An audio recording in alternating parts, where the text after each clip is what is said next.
welcome back to episode 62 of the Iron Man WoW Challenge with me, Iron Man Shep. So, if you remember 2 episodes ago, the episode where I explained how I died, at the end of there I basically was explaining that I'd gone and done all of the Midsummer bonfire quests, and that had bumped me up about 11.5, just a bit more than 11.5. What I didn't explain is there was about 3 days of dailies, maybe a bit more than that, that I did as well, and they were all giving level appropriate XP for completing a quest, which is pretty awesome.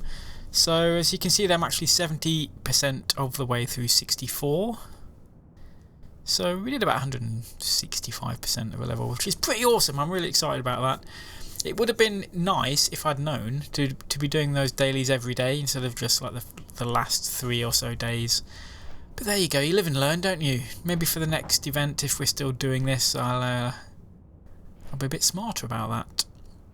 Also, whilst doing the quests, the fire quests, there were a couple of other quests that I noticed out and about in the world that are going to give us level appropriate XP. So the 2 that spring to mind, there probably are more, and I haven't figured out how I can find this out on Wowhead yet, but number 1 is Triage, which is a first aid quest in the Horde. You can pick it up in the Arathi Highlands, I think it's called, and yeah, that'll give you the same amount of XP as you'll get from doing any quest, whatever level you are, as long as you meet the minimum level requirement. So that's a really good example of a quest that you can leave until level 84, when you're going to be pretty much starved of quests that you can do. And also, another example, it's a little quest chain, is the Plants vs Zombies minigame that you get in Hillsbrad Foothills. I think that's the name of the zone. In the background you can see me going through the requirements for the Iron Man challenge, just so you can see that I am legit still. Yeah, but that little quest chain there is, I think it's about 5 quests. So at level 64, I think that was giving like about 11k experience per quest. So there's 6 quests there. I know that's not a lot, but the more you get into this challenge, the more it helps. Every little helps, basically. So Triage, I've got picked up at the minute, but it's a timed quest. It's just marked as failed. That's just a reminder for me, really, to go back and do it. And the Plants vs Zombies quest, like an idiot, I actually did the first 2, and then I thought, hang on a minute, what am I doing? I'll come back and do this later. So we'll go back quite literally and do those later.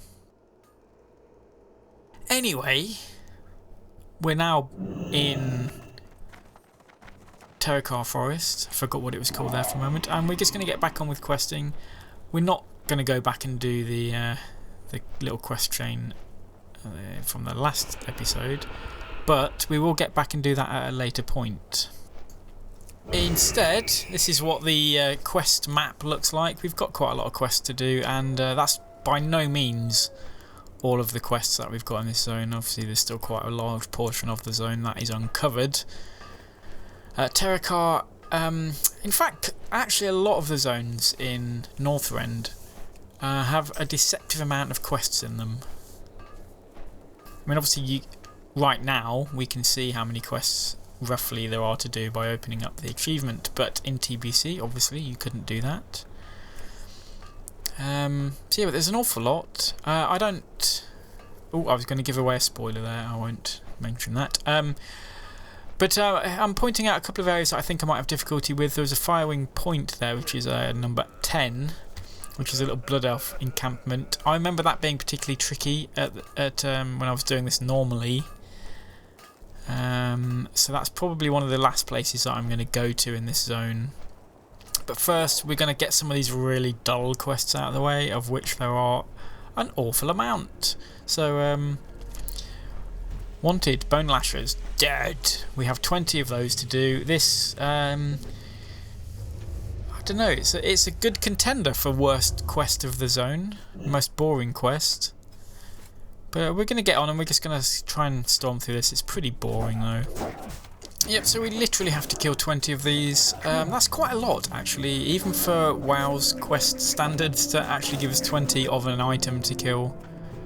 That's usually reserved for the likes of like a Nezingwary quest line where basically I think he's just got something against animals, that guy. He just wants us to kill all animals and lots of them and then more animals and even more. But not this quest, this is just bone lashes and 20 of them. Now we've got a follow-on quest here, so normally what I'm trying to do is if we've got follow-on quests then we want to try and do it.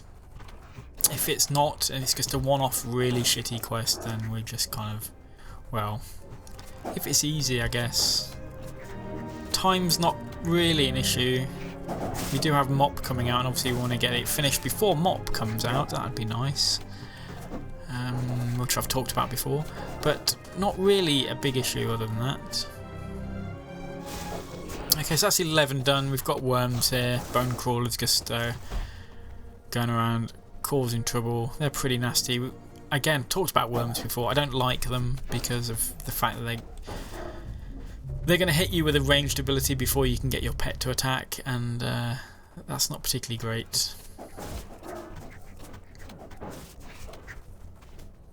Now, one thing I did do since recreating this character was I've changed my user interface around a little bit, and I don't know what option it is I actually did enable to do this, but I now have a threat percentage on the target mob, which is pretty nice actually. It's pretty good. And I'm carrying a lot of shit around with me for some reason. A lot of bandages and a lot of cloth. I should probably sell some of those bandages. Bandages are alright actually, they sell quite a lot like to vendors, so it's you're never going to make quite as much money back as you do from buying the cloth, for example, off the auction house, but it's a good little, you're going to make some of it back at least. If you're really lucky, actually at the start of an expansion you'll get people actually buying bandages off the auction house, which is a good little tip there. We've got MOP just around the corner. No doubt people are going to be farming up a lot of cloth as they quest, and you're going to have all these excess, whatever the MOP bandages are, just sitting in your bags that you're probably not going to use. For example, my character, my main, I created quite a lot of bandages in Cataclysm. Primarily I was going for the bandage achievement, the first aid achievement, which is I forget exactly how many bandages it wants you to make, but that stack of bandages, I do use them every now and then. I've still got hundreds just like lying around, so anyway, enough of bandages because that's not particularly interesting. Right, we're at this the refuge caravan, which is another little quest hub we've got in the middle of the zone. And these want us to kind of fight back against the bird people, and we've got consortium a bit later on to deal with as well. Well, not the consortium, but the the guys that are against the consortium. And we've got the cabal there as well. So there's lots of little factions that they want us to deal with, which I guess makes it interesting. It's quite an interesting zone for quests, in that like the environments you're fighting in, although it's like a big bone wasteland, it's still fairly varied. I guess there's not a lot you can do with a big bone wasteland. Okay, at the minute we've got Targos, I think it is, we're going to be taunting down, but we can only do that, ironically, at the big scarecrow that's glowing in the middle of this little village. Now, if you're like me and you don't read the quest text, then you will probably miss that aspect of the quest.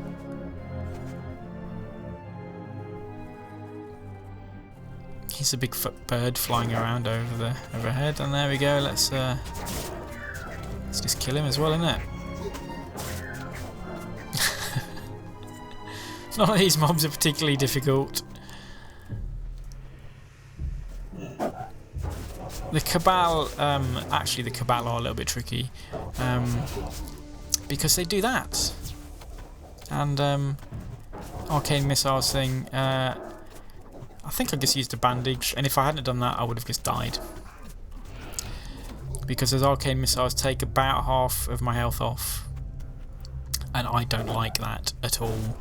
It's all very well when we've got a mob on its own like that, we can send our pet in, but in places here they're actually quite tightly packed together, so we want to ideally be avoiding the ranged mobs because they fuck us up basically, to put it bluntly. The skirmishes are obviously, and the Tomb Raiders are pretty good. A little nod there to Lara, but the skirmishes aren't my friends. Okay, the Shadow Tomb. Dotted around this zone as well, around Dune, there are a number of tombs, which are a good little challenge actually. I like going into those. We're going to come up to those a little bit later. Right, we're actually going to come back to the Cabal quest. I'm actually shying away from a few quests here, as you can probably tell. Back into the Bone Waste, so we've got these infested root walkers, which are kind of like tree elementals. I'm a little bit confused about this quest again. I've not read the quest text, but basically we kill the trees and some things come out of them and we kill them. In a nutshell, we get those mites. Now I'll be honest, when all those mites came out, a little bit of wee came out of my winky. Not out of excitement, but out of fright. So that wasn't so good. But then obviously I see the level 1 and they all go down. Pretty simple.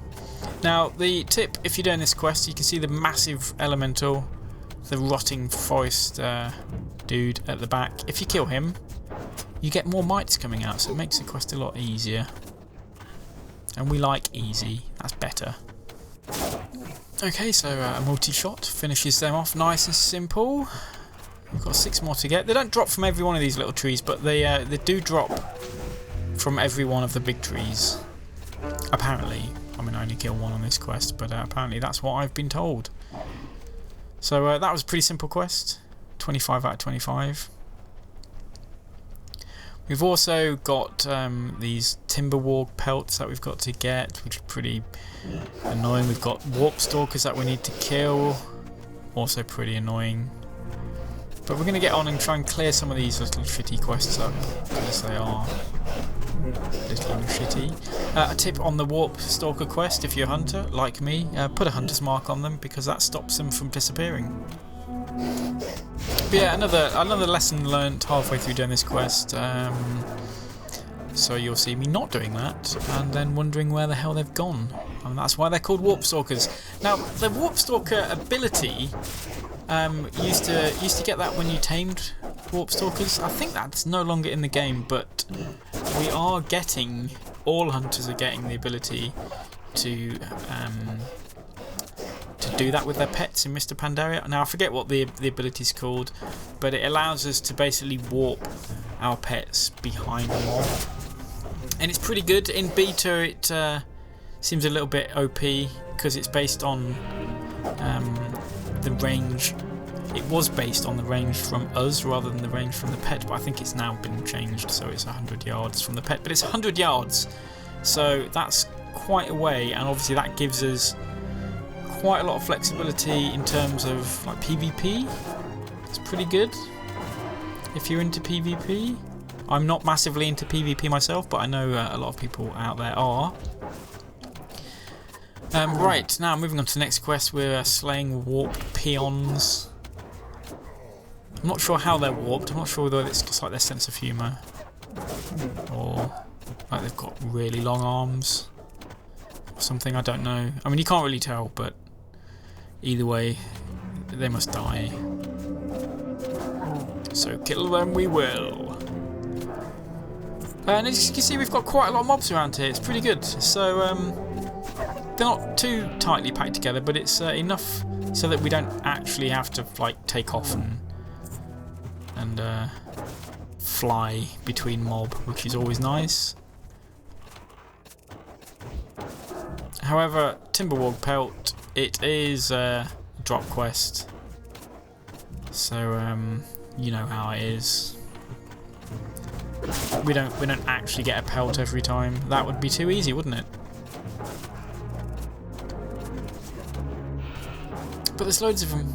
We can just stand here all day, really, just killing mobs. It's pretty good. I love quests like that. Ideally, they could give me a nice little comfy chair to sit in whilst I'm just sitting there killing mobs. That'd be pretty nice. We get a buff, sitting down buff.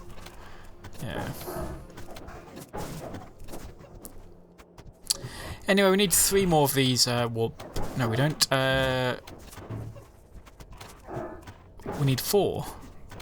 Now we need 3 of these pelts. They're not dropping enough for me, but you know, you've got to stay positive when you're doing these kind of challenges, because you are going to get a lot of grinding.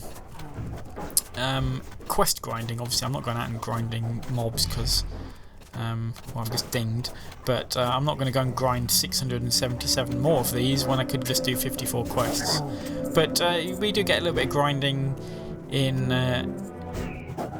like in each quest sometimes when we've got a drop quest. But you know, that's not too bad. It's all XP. We're getting XP all the time, so it's all good. And when it's rest XP, that's even better.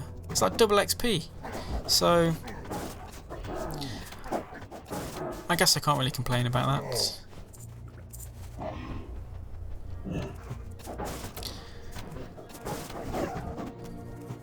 Okay, so we're still after one more. I think we've just got the last one, thankfully. And we've got 3 more warp stalkers to kill. But as is the way with World of Warcraft, if you can see a mob in a zone, there's a quest for that mob. So we've got moths, we've got crocodiles. In terms of wildlife, we've got wargs and warp stalkers. Well, that's warbs and warp stalkers dealt with. We'll come back later to moths and crocodiles. You know, they're there. They're there to be killed. Now I say that, but actually thinking about it, in Cataclysm there are mobs in, I'm trying to think where, but Vashir definitely, that you can kill and you get XP for killing them, but there aren't any quests associated with them, or the quests that you would, you know, kind of pick up from an NPC. There are, for a lot of those mobs though, there are actually hidden quests. So some of the eels, I'm sure we'll come to this at a later point, but some of the eels that I guess kind of swimming around having a bit of a jolly. When you kill those, you actually get a hidden quest to come up. That gives you no XP. It's like, thanks Blizzard. That's really helpful when I'm leveling. No XP.